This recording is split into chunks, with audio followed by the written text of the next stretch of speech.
வாழ்க்கை முடிவை தானே எடுக்க வேண்டும். ஆனால் தகப்பன் இருக்கிற பிள்ளைக்கு அவன் முடிவை எடுப்பதற்கு ஒரு தகப்பன் இருக்கிறான். கை தட்டி வருது அவருக்கு. ஆமென்.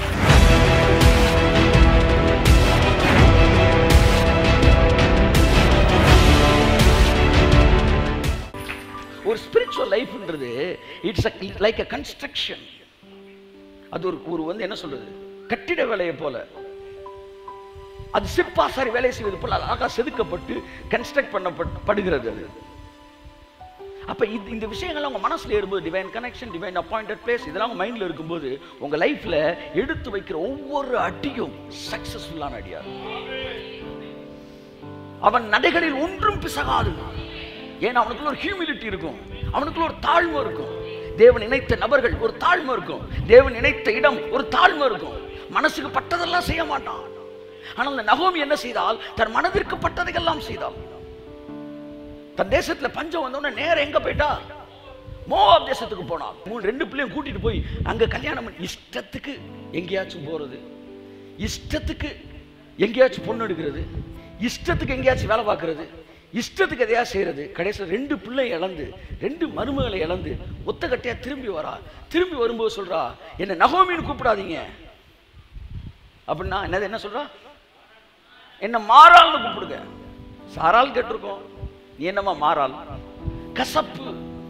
தேவன் என் வாழ்க்கையை கசக்க பண்ணினா, மண்டையில நறுக்குன்னு போட்ட போறேன். மதியீனன் தன்னுடைய வழியை தாறுமாறாக்கும். மதியனுடைய மதியீனம் அவன் வழியை தாறுமாறாக்கும். ஆனால் அவனுடைய மனதோ கர்த்தருக்கு விரோதமாக தாங்களடி. செய்யறதெல்லாம் அயோக்கியத்தனம்.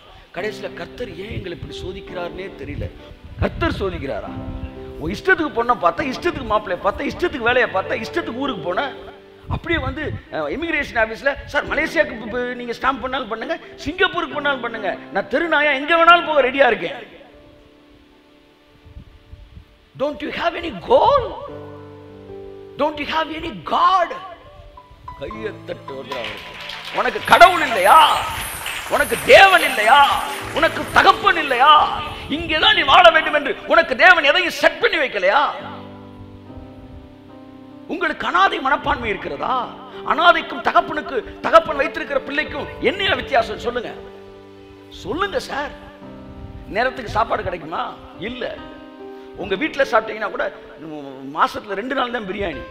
ஆனா ஆர்பனேஜுக்கு போனீங்கன்னா டெய்லி பிரியாணி. சாப்பாடெல்லாம் சூப்பரா கிடைக்குது. அப்ப என்ன சார், ஒரு ஆர்ஃபன் தன்னுடைய வாழ்க்கை முடிவை தானே எடுக்க வேண்டும். ஆனால் தகப்பன் இருக்கிற பிள்ளைக்கு அவன் முடிவை எடுப்பதற்கு ஒரு தகப்பன் இருக்கிறான். கை தட்டி வருது அவருக்கு. ஆமென்.